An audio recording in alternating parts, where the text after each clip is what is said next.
Salut à tous, on se retrouve pour l'épisode 2759 du Zap Image. On commence aujourd'hui en ce mercredi 10 janvier avec des anniversaires comme d'habitude. Et on peut voir aujourd'hui le joueur de Manchester United, Mason Mount, fête aujourd'hui ses 25 ans. Bon anniversaire à lui.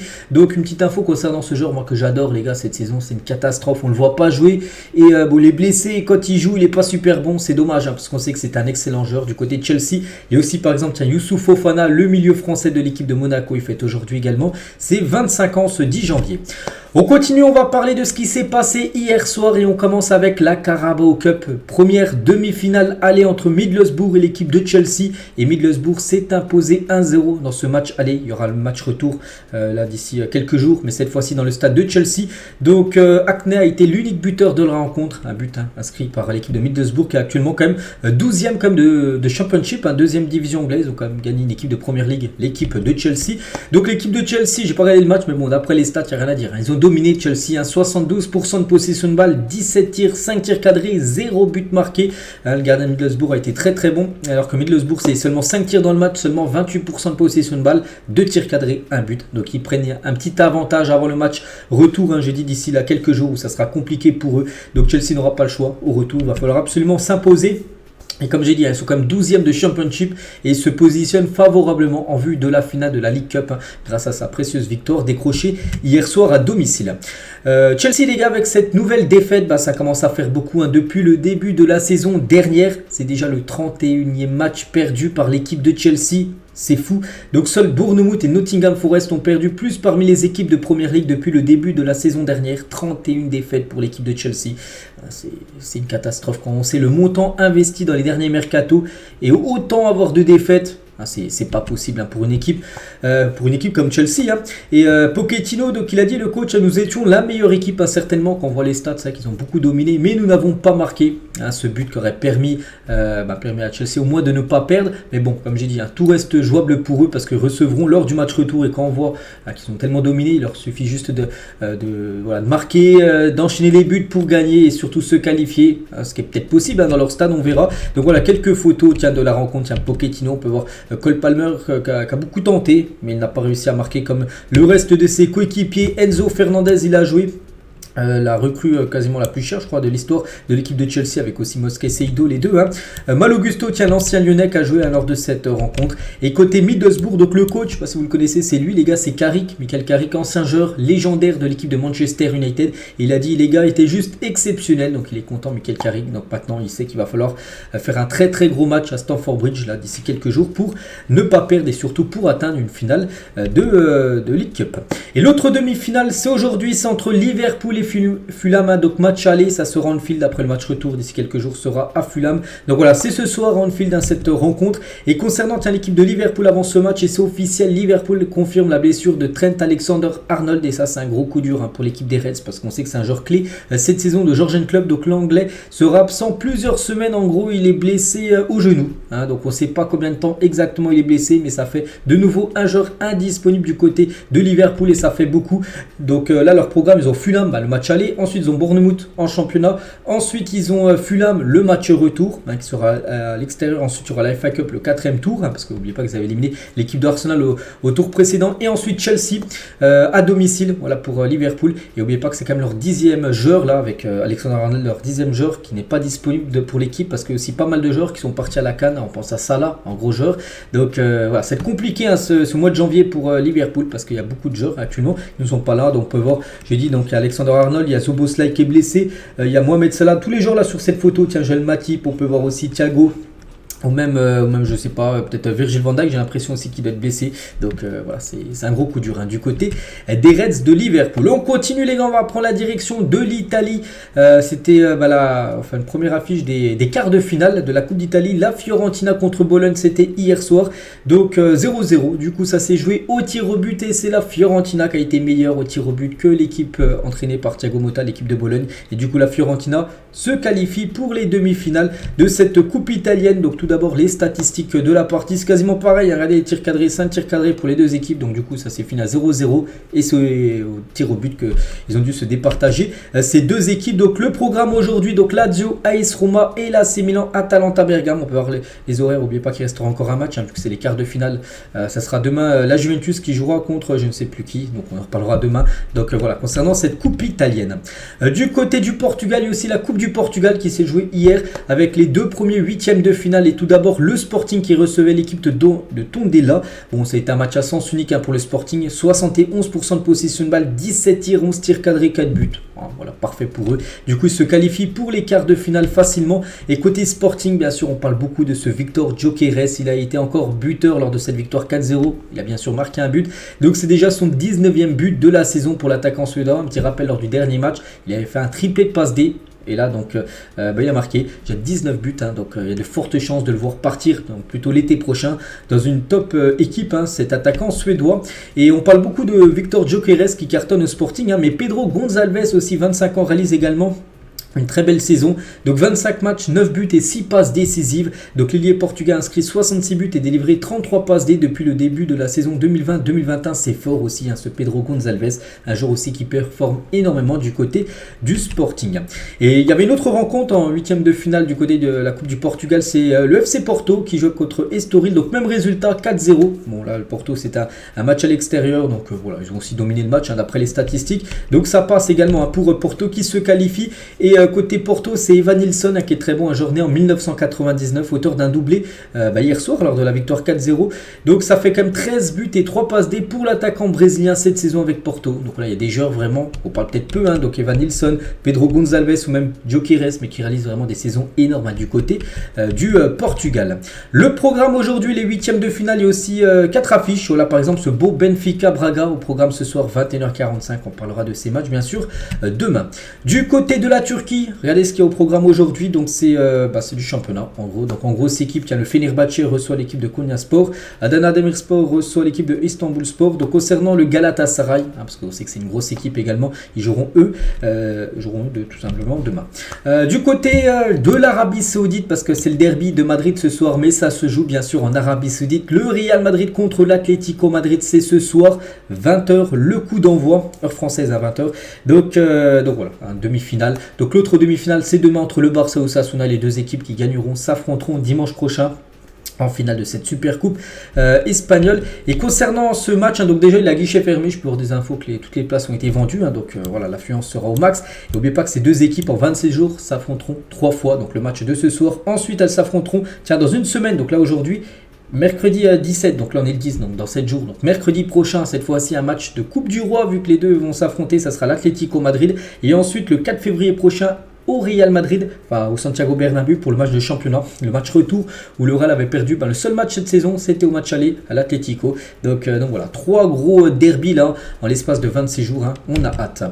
Du côté, on revient en France, les gars. Il y avait un match de première division féminine avec le Paris Saint-Germain féminin qui joue pour la première fois de son histoire dans leur nouveau stade au sein du campus PSG, parce que vous savez que le PSG a changé de centre d'entraînement et les filles et les jeunes du centre de formation rejoignent ce centre où s'entraîne l'équipe première au centre de Poissy. Elles ont joué dans ce stade, elles ont gagné 6-0 leur premier match, on va dire, dans ce nouveau stade qu'elles jouent. Donc voilà, c'était un match de Den Arkema contre Lille, elles ont gagné 6-0. Donc voilà, parfait bien sûr pour le Paris Saint-Germain féminin qui est toujours deuxième au classement, toujours loin quand même derrière l'équipe de Lyon, parce que Lyon a quand même 6 points d'avance sur l'équipe l'équipe du PSG, même pas 6, qu'est-ce que je dis, au moins 8 points d'avance plutôt. Et surtout voilà, il y a sacré creux, on peut dire, parce que Lyon, les gars, c'est 11 matchs et 11 victoires.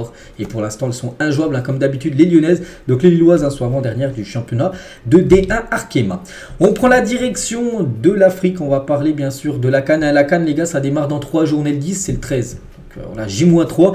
Et il y a encore des équipes qui jouent des matchs de préparation, comme l'Algérie qui a joué contre le Burundi. Donc victoire 4-0 des Algériens. On peut voir les 4 buteurs à noter. Tchakamoura qui fait une grosse saison du côté de l'Union Saint-Gilloise, il était buteur. Slimani, Riyad Mahrez également buteur, ou même Bounedjah. Donc parfait bien sûr pour l'Algérie avec cette belle victoire avant d'entrer dans la compète. Concernant le Cameroun également, qui joue un match amical face à la Zambie, score final là partout entre ces deux équipes. On peut voir les 2 buteurs du match. Le programme aujourd'hui, regardez, il y a quelques rencontres aussi amical également pour préparer bien sûr cette CAN. Donc la RDC joue contre le Burkina Faso, ça à 13h. Le Angola jouera contre Bahreïn, Hong Kong contre l'Arabie Saoudite. Bon, ça joue pas la CAN, mais bon, c'est un match aussi amical aujourd'hui. La Tunisie contre le Cap-Vert. Donc on parlera bien sûr de ces résultats demain. Toujours avec cette CAN, j'ai dit on a J-3 et l'Égypte et le Sénégal sont arrivés en Côte d'Ivoire. Donc j'ai dit les deux premières sélections. J'avais dit qu'hier c'était il y avait eu le Maroc et je sais plus c'est une autre équipe qui est arrivée en première sélection du côté de la Côte d'Ivoire. Bah tiens, regardez, l'Égypte et le Sénégal sont arrivés sur le territoire ivoirien pour aller dans leur camp de base pour préparer bien sûr cette CAN. Toujours avec cette Coupe d'Afrique des Nations, donc le stade Félix Houphouët-Boigny d'Abidjan. Après la couverture des pistes d'athlétisme, il est prêt parce qu'il y avait une piste d'athlétisme qu'ils ont recouvert au lieu que ça fasse rouge. Vous savez, la piste d'athlétisme, donc ils ont mis du vert là, ça rend mieux, on peut dire. Donc voilà, le stade, enfin tous les stades qui vont accueillir des matchs pour la CAN sont tous prêts bien sûr à accueillir les rencontres de cette compétition.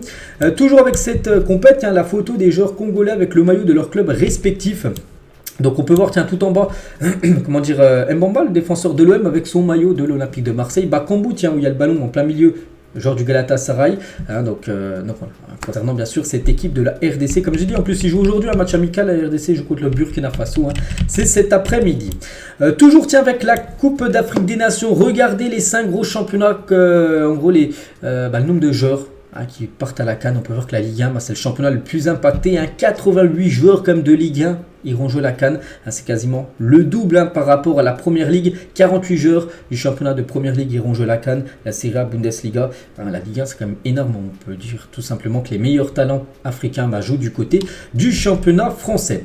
Regardez aussi les favoris à la CAN selon un site tout simplement. Donc c'est le Sénégal qui a le plus de chances de remporter la CAN. Après, c'est seulement des pronostics, tout ça. Maintenant, on sait que la vérité, ça se passe sur le terrain. Mais le Sénégal a 12,8% de chances de remporter cette Coupe d'Afrique des Nations. La Côte d'Ivoire, pays organisateur, 12,1%.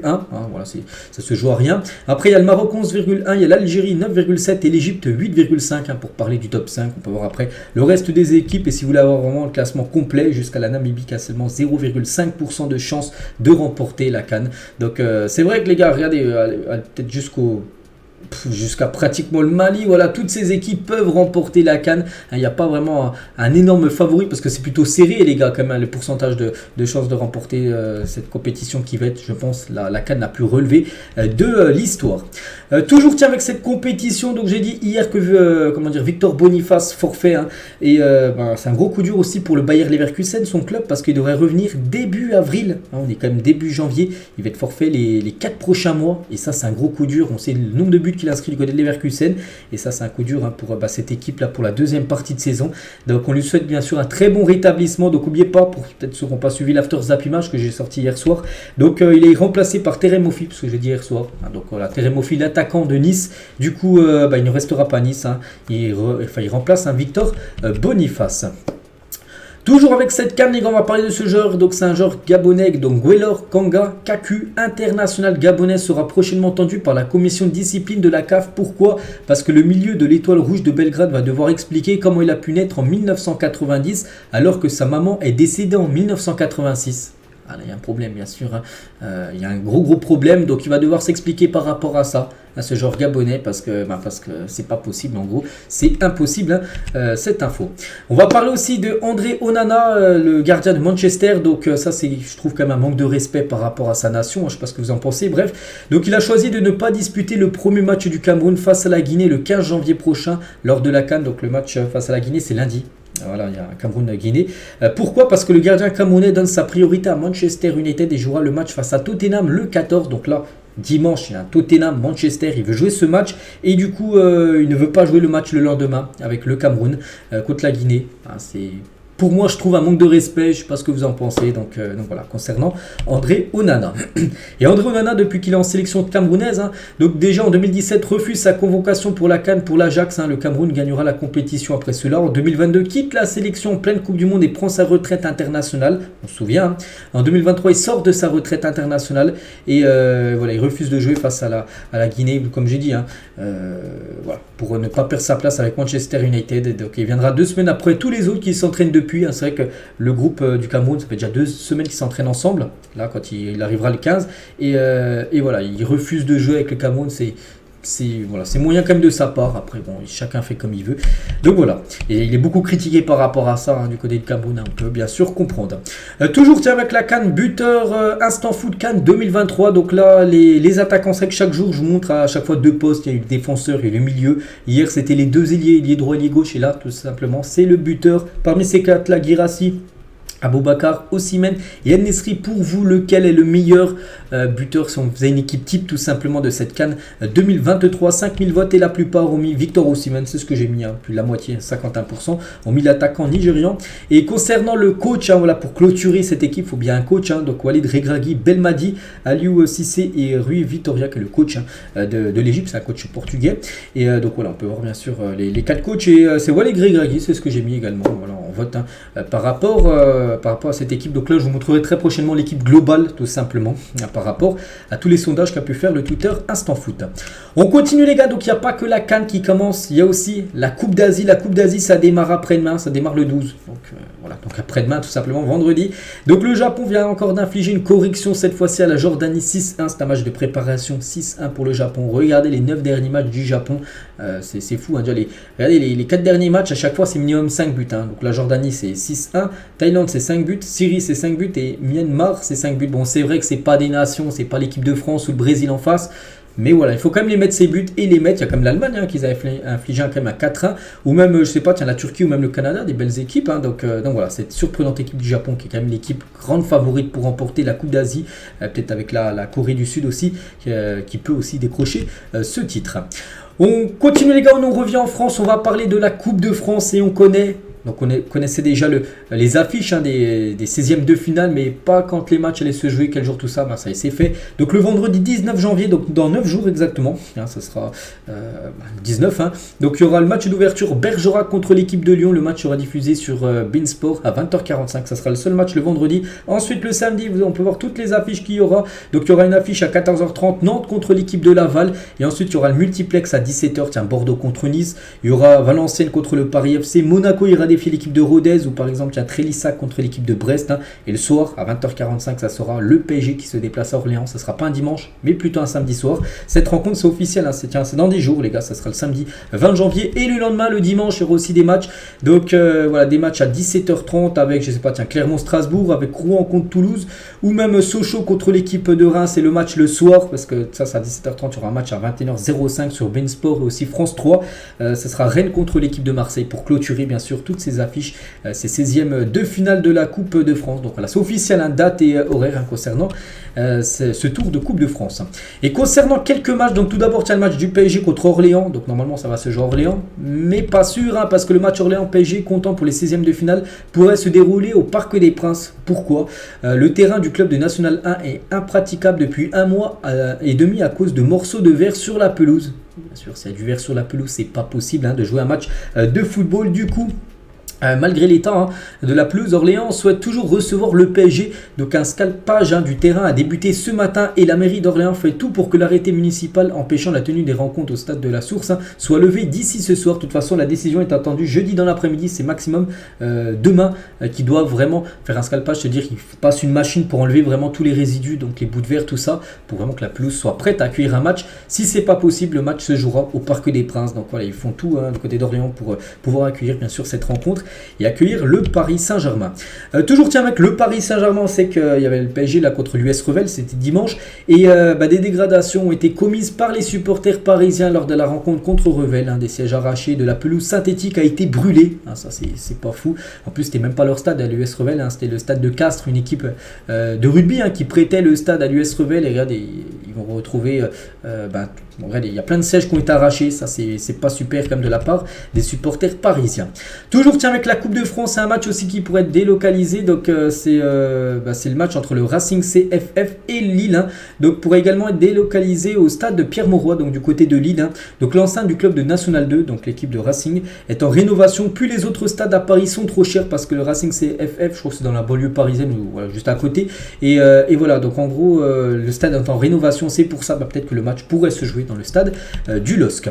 Toujours tiens avec la Coupe de France, le stade de Reims qui a gagné contre Dinan, je crois qu'ils ont gagné 3-0, Dinan-Léon. Donc ils ont décidé de ne pas laisser la recette.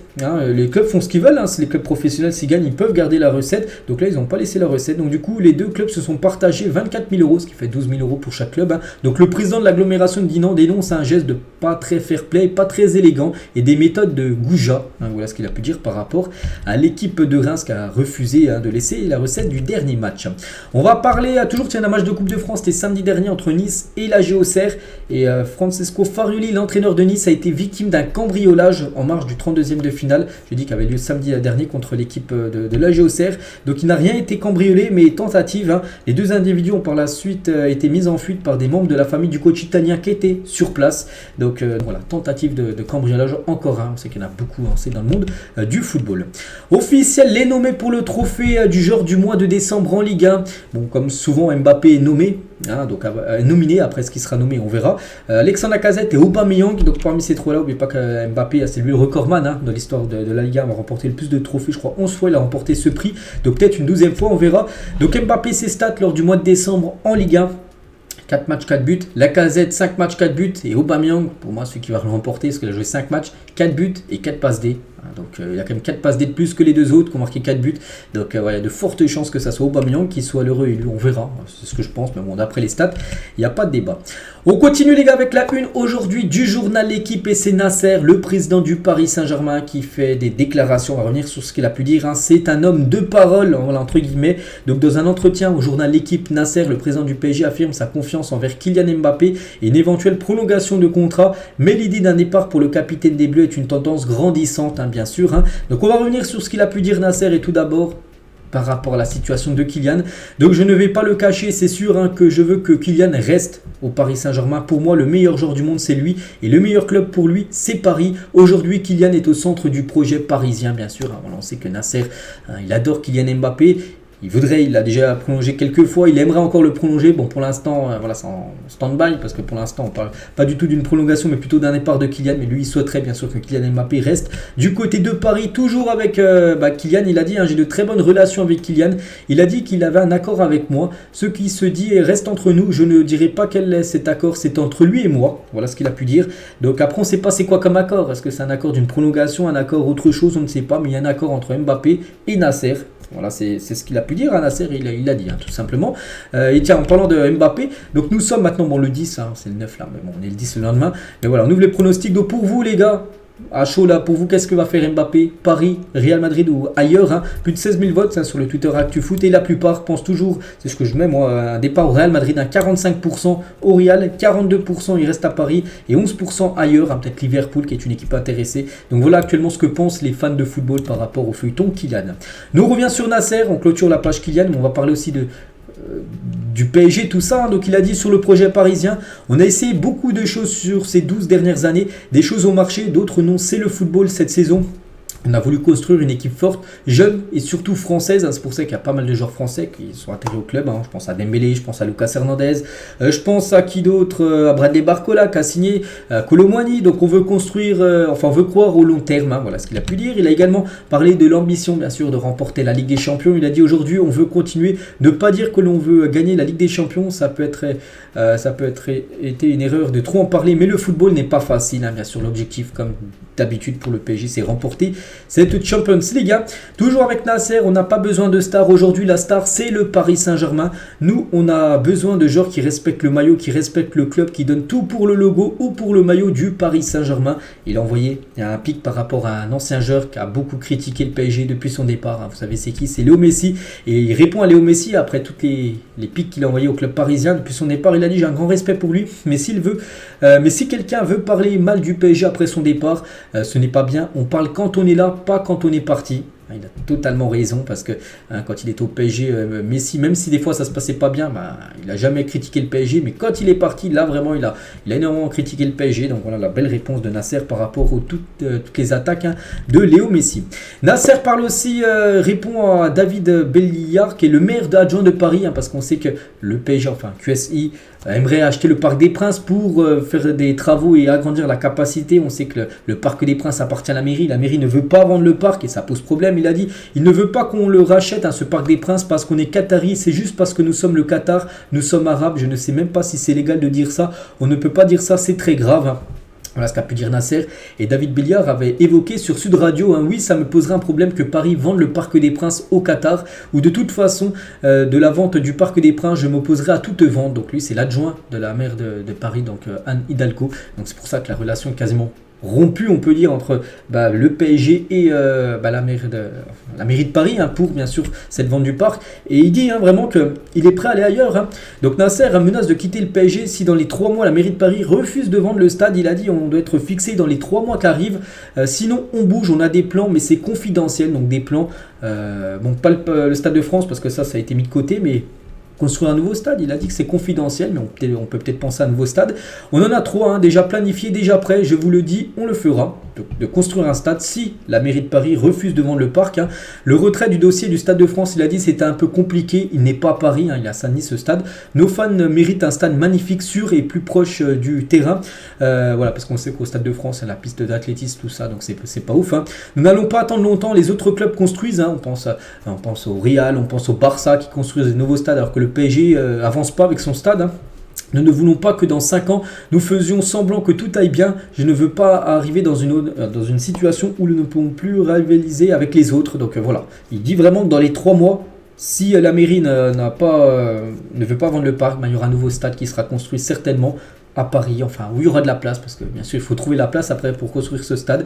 Donc voilà, concernant cette menace, il a raison, c'est vrai qu'il faut faire bouger les choses, sinon tu n'avances pas. Et c'est vrai que le PSG, pour encore plus changer de dimension, doit augmenter la capacité, parce que 49 000 places au Parc des Princes, c'est pas possible. Quand on sait que le Camp Nou, quand il va être rénové en 2026, va dépasser les 100 000 places, le double, on peut dire, de la capacité du Parc des Princes. Et Nasser, il a parlé aussi de Marco Verratti qui a quitté le club. Marco, vraiment pour moi, était l'un des meilleurs joueurs du Paris Saint-Germain. C'était peut-être un des meilleurs investissements que l'on a fait, c'est vrai. Il est resté 11 ans, chaque saison, il était un des meilleurs joueurs, c'est vrai. Donc après, vu qu'il rentrait plus dans les plans de Luis Enrique, c'est pour ça qu'il est parti du côté du championnat qatari. Donc voilà tout ce qu'a pu dire Nasser, c'est pas mal, on a appris quand même pas mal de choses sur le projet parisien, sur Mbappé, sur la Ligue des Champions, sur Messi qui a pu répondre, ou bien sûr sur le stade. Donc voilà, très belle interview de Nasser. Et toujours avec le PSG, parce qu'il y a toujours plein d'infos sur le Paris Saint-Germain. Donc hier je disais que Kimmich était pisté par le PSG, donc le transfert de Kimmich est mission quasiment impossible pour le Paris Saint-Germain. Le Bayern a adressé une fin de nous recevoir dès les premiers échanges. En gros, ils ont refusé directement. Le Bayern, ils ont dit non, c'est pas possible. Depuis plusieurs jours, Paris essaie de faire évoluer la position du club allemand, mais ça sera trop compliqué. Là, cet hiver, je vous parle l'été prochain, on verra, mais là, cet hiver, c'est quasiment impossible qu'ils viennent. Kimmich du côté du club parisien. Concernant Bruno Guimaraes aussi, qu'on avait beaucoup parlé ces derniers jours, et lui aussi, ça va pas se faire. Luis Enrique était bien intéressé par Bruno Guimaraes, donc le PSG le voulait sur ce mercato, mais la direction sportive du PSG est consciente que son prix est trop conséquent. N'oubliez pas que s'il aurait été vendu, c'est 115 millions d'euros, il fallait lever sa clause libératoire. Et pour le PSG, même si le PSG a les fonds, ça reste comme une énorme somme. Avec le fair play financier, tout ça, c'est délicat. C'est pour ça que le PSG, du coup, a jeté l'éponge. Et voilà, il ne rejoindra pas le PSG cet hiver. Après, on verra l'été prochain si ça bougera ou non, mais là cet hiver il ne viendra pas. Bruno Guimaraes, donc voilà, 2 plans qui tombent à l'eau sur cet hiver, Kimmich et Bruno Guimaraes. Concernant Nordi Mukiele, lui qui pourrait quitter le club, les discussions sont avancées entre le PSG et le Bayern pour Nordi Mukiele. Le joueur parisien veut rejoindre le Bayern parce qu'il sait qu'il aura du temps de jeu là-bas au Bayern, parce qu'il y a un poste de défenseur droit à prendre, alors qu'au PSG c'est Hakimi qui l'occupe, donc c'est compliqué. Et voilà, au Bayern une place parce qu'il n'y a pas de grand défenseur droit là-bas, donc c'est pour ça qu'il veut absolument rejoindre le Bayern Munich. Nordi Mukiele. Tiens, en parlant toujours du Bayern et toujours avec le PSG, les gars, il y a une sortie GFM Foot Mercato. Donc Dayot Upamecano intéresse le Paris Saint-Germain. Cependant, la piste a peu de chances d'aboutir. C'est un peu comme Kimmich du côté du Bayern. On ne souhaite pas du tout lâcher le défenseur français. Donc voilà. On ne sait jamais, mais bon, ça va être compliqué. Il y a aussi un joueur, les gars, un autre défenseur, c'est peut-être un peu plus jouable. Le PSG s'est renseigné également sur Diego Llorente, défenseur de l'AS Roma. Ce dernier est très apprécié par Luis Enrique, qui a toujours été intéressé par son au fil. Rien n'est encore avancé dans ce dossier, mais c'est un nom qui circule, hein, ce Diego Llorente. N'oubliez pas que le défenseur espagnol de 30 ans est actuellement à l'AS Roma, prêté par Leeds United. Donc voilà, parce que si Nordi Mukele quitte le club, et le PSG cherche en gros un défenseur, c'est pour ça qu'on parlait d'Upamecano, on parlait aussi de Diego Llorente, parce que même si Beraldo est arrivé avec la blessure, l'opération de Skriniar, avec Kimpembe également qui n'est pas là, donc c'est pour ça que le PSG aimerait avoir également un nouveau défenseur central en plus dans l'équipe, c'est pour ça qu'il cible ces joueurs-là. On continue les gars, et c'est officiel, Timo Werner, il y avait le Hugo encore que j'ai dit hier, hein, donc ça y est les gars, c'est fait, il rejoint l'équipe de Tottenham en prêt avec une option d'achat fixée à 17 millions d'euros, donc un an et demi après son retour en Allemagne, l'attaquant allemand de 27 ans retourne déjà en Première Ligue, mais cette fois dans le nord de Londres, hein, pas Chelsea, son ancien club, mais voilà, du côté de Tottenham c'est fait pour Timo Werner qui est prêté pour les 6 prochains mois du côté des Spurs. Donc on lui souhaite bonne chance, hein. On sait que du côté de Chelsea ça a été très moyen, il avait loupé beaucoup de buts faciles à mettre, hein. J'en avais parlé il y a quelques jours, donc en espérant que ça aille mieux pour lui du côté des Spurs de Tottenham. Le Real Madrid va absolument Alphonso Davies cet été, c'est la priorité pour le poste de latéral gauche. Le Real, hein, lui aurait demandé de ne pas prolonger avec le Bayern pour qu'il soit un an, la fin de son contrat l'été prochain, pour que l'opération soit totalement réalisable. Donc voilà, il y a de fortes chances quand même que ce joueur-là soit un futur joueur du Real Madrid lors du mercato estival. Courtisé par le Bayern et le PSG, donc Kevin Danso est jugé intransférable par le Racing Club de Lens cet hiver. J'en ai parlé hier, hein, que le PSG est intéressé par ce joueur, ainsi que le Bayern est également intéressé. Mais voilà, du côté de Lens les gars, c'est pas possible. En plein milieu de saison, c'est impossible. L'été prochain, là, il y a de fortes chances qu'il quitte l'équipe du nord de la France. Officiel, Rémi Rioux s'engage au Paris FC en provenance de Lyon jusqu'en juin 2025. Donc voilà, le gardien lyonnais qui avait gaulé là un petit peu quand Anthony Lopez avait été blessé en début de saison. Mais il rejoint le Paris FC en deuxième division française. On lui souhaite bonne chance. Le transfert de Guillermo Maripan à Rennes, c'est quasiment bouclé. D'après Fabrizio Romano, donc défenseur chilien de Monaco, donc il devrait débarquer du côté de Rennes. C'est imminent. D'après Fabrizio Romano. Tiens, toujours avec Fabrizio Romano, Malik Fofana va être annoncé aujourd'hui du côté de Lyon. J'en ai parlé hier les gars, ce qui est paru, c'est la plus grosse pépite du championnat belge. Il a 18 ans et il joue du côté de la Gantoise et il devrait normalement arriver aujourd'hui du côté de l'Olympique lyonnais. Leonardo Bonucci à Fenerbahçe, here we go. Hein, vous savez ce que ça veut dire, c'est-à-dire qu'il va signer du côté du Fenerbahçe et quitter cette équipe de Union Berlin, bien sûr, où il avait signé lors du dernier mercato estival. Des discussions ont été entamées entre les dirigeants de l'OM et d'Hellas Vérone au sujet de Josh Dog, je ne sais pas trop comment ça se dit, bref, je ne connais pas le joueur, mais voilà. L'arrière gauche écossais semble emballer l'idée de rejoindre les Olympiens. Donc voilà, ce genre écossais, ce genre de Hellas Vérone devrait débarquer normalement du côté de Marseille, hein, si tout est ok.